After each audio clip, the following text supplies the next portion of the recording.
So, అదే ఆ విధంగా చూసుకుంటే మీ తాతగారి దగ్గర నుంచి మీ నాన్నగారికి, మీ నాన్నగారి దగ్గర నుంచి మీకు అంటే గురు గురు ప పరంపరంగా ఇప్పటి వరకు మీ నాన్నగారంటే గురువుగారు. సో, మీరిలా కంటిన్యూ చేస్తున్నారంట. సార్ ఎలా సాధ్యమైంది సార్? అంటే ఇప్పుడు ఒక వ్యక్తి పేరు మన భారతదేశంలో చెప్తే గుర్తుపట్టడం వేరు గానీ, మన పాశ్చాత్య దేశాలైనటువంటి యూఎస్, యూకేలో గూడా మీ పేరు చెప్పిన వెంటనే టక్‌మని గుర్తుపడుతున్నారు. మిమ్మల్ని అక్కడికి రావాలని, మీకక్కడ ఉండాలని జెప్పి అంటున్నారు. మీకెలా సాధ్యమైంది సార్ ఇదంతా? ఇది ఎట్లా అవుతదంటే, మన దగ్గర అదృష్టం పెట్టుకున్నోళ్ళు స్టార్టింగ్‌లో హైదరాబాదోళ్ళు కావచ్చు. హ్మ్. మా తాతగారు దగ్గర పెట్టుకున్నోళ్ళు గుంటూరోళ్ళు, గుజరాతోళ్ళో, నోయిడా వాళ్ళో ఉండొచ్చు. పెట్టుకున్నప్పుడు సామాన్యమైన మనుషులు. పెట్టుకున్న తర్వాత బెస్ట్ ప్లేస్‌లోకెళ్ళిపోతారు ఆటోమేటిక్‌గా. ఇప్పుడు నేనుండే ఏరియాలో ఉన్న మనుషులు దాదాపు 30% అమెరికాలోనే ఉంటారు. పెట్టుకున్న తర్వాత వీళ్ళు విదేశాలు వెళ్ళిపోవటం వలన వాళ్ళ ద్వారా మౌత్ అనమాట. వాళ్ళ తాలూకా ఎవరికి ఏ కష్టం వచ్చినా, ఏ ఇబ్బంది వచ్చినా, ఏ టెన్షన్ వచ్చినా అసలు వీళ్ళు బాగుపడాలి గ్యారంటీగా. వాళ్ళ అబ్బాయి ఉన్నాడు అనుకోండి, ఎవరైనా ఏమనుకుంటారు నా కొడుకు బ్రహ్మాండంగా బాగుపడాలి అనుకుంటారు. వాళ్ళకి 2, 3 ఆలోచనలు ఏముండవు. టక్‌మని తీసుకొచ్చి అదృష్టం పెట్టిచ్చేస్తారు. అదే. ఒక అమ్మాయికి పెళ్లి అవుతుంది అనుకోండి, కొన్ని ఏరియాల్లో పెళ్ళిళ్ళకి తాళిబొట్టు లేకపోయినా పర్వాలేదు, అదృష్టం పెట్టాలని శాస్త్రం. హ్మ్. మన దగ్గర అదృష్టం తీసుకెళ్ళి పెడితే వాళ్ళ జంట కొన్ని తరాల పాటు జనరల్‌గా పెళ్ళైన తర్వాత కొంతమంది తగువులని, ఇబ్బందులని, టెన్షన్‌లని ఏదో ఒక రకాల అయన్నీ ఉంటాయి. ఎందుకు ఏర్పడతాయంటే పెళ్లి అంత చక్కగా చేసుకుంటారు. తగులటాన్ని చేసుకోరు కదా! అవును. అసలు ఆ సందర్భమే రాకూడదు. ఎందుకొస్తదంటే ఒక మంచి జంట ఉండగానే కాలసర్ప దోషం. అంటే చూడంగానే అబ్బా! వీళ్ళెంత బాగున్నారని 10 మంది అనుకుంటే చాలు దిష్టి తగిలిద్ది. ఆ దిష్టి నెమ్మదిగా కాలసర్ప దోషానికి మారుద్ది. ఒక పాముకి, ఒక ముంగీస్‌కి ఎలాంటి సంబంధం లేదు. కానీ పామును చూడంగానే ముంగీస్ చంపుద్ది. ముంగీసుని చూడగానే పాము చంపడానికి ఎళ్తది. ఒకదాన్ని ఒకటి చంపుకొని ఆహారం చేద్ది. దాన్నే కాలసర్ప దోషం అంటారు. ఆ కాలసర్ప దోషం తగలటం వలన భార్యాభర్తల మధ్యన తగువులొస్తాయి. తగువులొస్తే అయి పెద్దయవుతాయి, వ్యవహారం అవుతది. ఎప్పుడైతే అదృష్టరత్నం ఉంటదో వాళ్ళ చుట్టుపక్కల ఉన్నోళ్ళకి, అత్తమామలకి, రాబోయే సంతానానికి, వాళ్ళకి సంబంధించిన ఎవరికి కూడా కాలసర్ప దోషం ఉండదు. పైగా అమృతతత్వం. ఇందాక చెప్పాను చూసారా అక్షయ సిద్ధి అని.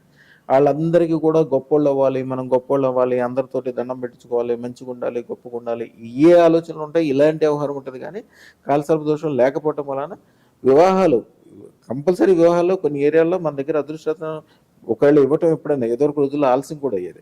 ఆలస్యం అయితే ముహూర్తాలనే మార్చుకునేవాళ్ళు కానీ మన అదృష్టరత్నం పెట్టుకుంటే చేయరు. అలాగే కొంతమందికి జాతక దోషాలు ఉంటాయి. కుర్రోడికి చాలా బాగుంటాడు, నచ్చుతాడు. లేకపోతే అమ్మాయి చాలా బాగా నచ్చుద్ది, ఆస్తులు, వ్యవహారము, అందము, చందము అన్నీ నచ్చుతాయి. కానీ వాళ్ళకి కుజుదోషం ఉంటుంది. కుజుదోషము మామూలుగా మేము అసలు కుజుదోషాన్ని లెక్కేయం.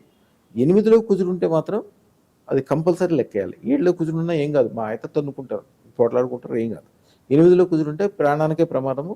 ఇంట్లో ఇల్లు మొత్తం కానీ, ఇంట్లో భార్యాభర్తలు ఒకళ్ళు కానీ గ్యారంటీగా ప్రాణం విడవటం లాంటిది అయిపోతుంది.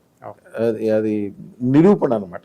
మీరు ఎవరైనా కూడా 30 సంవత్సరాలు, 35 సంవత్సరాల వయసులో భార్యాభర్తలు కాకుండా ఒకళ్ళే వచ్చారనుకోండి, వస్తే గ్యారంటీగా మనం జాతక చక్రం కూడా చూడక్కర్లా, వాళ్ళకి 8లో కుజుడు ఉన్నాడని లెక్క వస్తుంది. సింపుల్ అది. అట్లాంటి దోషాలు పోవాలంటే ప్రపంచంలో ఏకైక మార్గం అదృష్టం.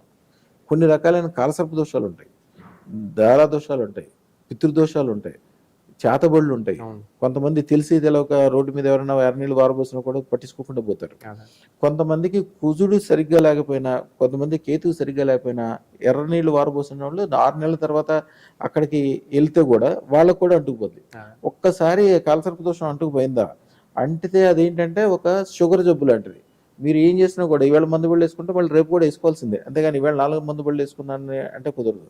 ఒక ఆకలి లాంటిది. మీరు ఈవేళ ఎక్కువ అన్నం తిన్నా కానీ రేపు పొద్దున మళ్ళీ అన్నం తినాల్సిందే. ఒక మురికి లాంటిది. మనం ఇప్పుడు ఈవేళ 10 బకెట్లతో స్నానం చేసినా కానీ మళ్ళీ సాయంత్రానికల్లా చెమట పట్టుద్ది. మళ్ళీ సాయంత్రం రేపు స్నానం చేయాల్సిందే. అలాగే కాలసర్ప దోషం అనేది ఎప్పుడు పోదు. ఒక్కసారి అంటిందా దాని తర్వాత ప్రతి 18 రోజులకు పూజా యజ్ఞం చేసుకుంటే దాని యొక్క శాంతి ఉంటుంది. ప్రతి 18 రోజులకు పూజా యజ్ఞం అనేది సామాన్యమైన విషయం కాదు. కొంతమంది అసలు చేయకూడదు కూడా కొన్ని రకాల విషయాలు. దానికి ఏకైక పరిష్కారం కాలసర్ప దోషం పోవాలంటే అదృష్టరత్న ధారణ ఒకటే.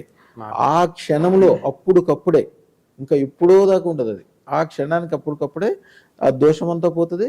అదే మన దగ్గర షాపులోకి రాగానే బయటికి వెళ్ళేటప్పటికే చాలా మంది చెప్తారు, అబ్బా చాలా బాగుంది సార్, వచ్చేటప్పుడు ఏమో మేమంతా మైండ్ నిండా ఏదో చీకట్లాగా, భారంగా, కళ్ళంతా ఇబ్బందిగా, టెన్షన్గా, ఒళ్ళంతా జ్వరం వచ్చినట్టు, ఏ పని చేసినా కలిసి రాకపోవటము, రోజుకి వెనక్కి వెళ్ళిపోతున్నాడు మాకు తెలిసిపోతుంది. అదే. వాళ్ళ కాలసర్ప దోషం ఉంటే వాళ్ళు వెనక్కి వెళ్ళిపోతున్నట్టు వాళ్ళకి తెలిసిపోద్ది. అనారోగ్యాలు, ఇబ్బందులు, అప్పులు, టెన్షన్లు. మామూలు మనుషులకి ఇవన్నీ ఉంటాయి. పెద్ద పెద్ద రాజులు కూడా, ఇప్పుడు చార్మినార్ దగ్గర నవాబులు ఉంటారు. ఆ నవాబులకి ఈ డిఎల్ఎఫ్ దగ్గర అక్కడ దాదాపు 18,000 ఎకరాల ల్యాండ్ ఉంటుంది. ఆ ఏరియాలో ఎవరైనా ఒక 1000 గజాలు ఉంటే వాడు చాలా పెద్ద కోటీశ్వరుడి కింద లెక్క. వాళ్ళకి 30 ఎకరాలు 40 ఎకరాలు ఉంటుంది ఒక్కొక్కరికి అక్కడ.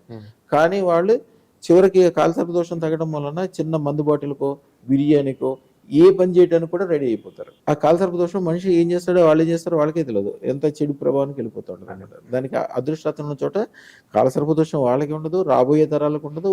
ఇప్పుడు మనోళ్ళు కనుక ఒక రెడ్డి గారు బాగా ఒక 100 కోట్లు సంపాదించాడు అనుకోండి, వాళ్ళ అబ్బాయికి 100 కోట్లు ఇస్తే ఆయన 3 సంవత్సరాల్లో ఉంచితే 100 కోట్లు ఉంచుతాడు, లేకపోతే మొత్తం కూడా పోగొడతాడు. కానీ ఒక సింధికి కానీ, ఒక జైనికి కానీ, మార్వాడికి కానీ ఇచ్చారనుకోండి, వాడి జీవితంలో చూడండి, తండ్రి 100 కోట్లు ఇస్తే కొడుకు దాన్ని 1000 కోట్లు చేసి చూపిస్తాడు ఆయన తండ్రి గారు చూస్తుండగానే. ఎందుకని వాళ్ళందరికీ అదృష్టం కంపల్సరీ పూజ గదిలో ఉంటుంది, ఒంటి మీద ఉంటుంది. అది లేని వాళ్ళు ఇంట్లో నుంచి బయటకు కూడా రాదు.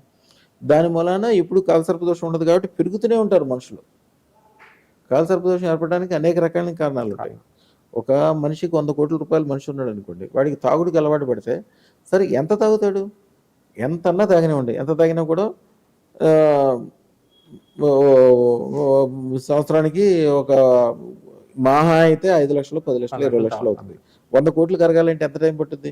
కానీ వీడి సంవత్సరంలోనే మొత్తం బెకార్ అయిపోతుంది. కాలసర్ప దోషం అంటే ఏంటంటే అంత డ్రాస్టిక్ గా మనిషిని తీసుకెళ్ళిపోతుంది కిందకి. అలాగే అదృష్టం ఉన్న చోట అట్లాగే పైకి వెళ్ళటం అట్లా వెళ్ళిపోతారు అనమాట.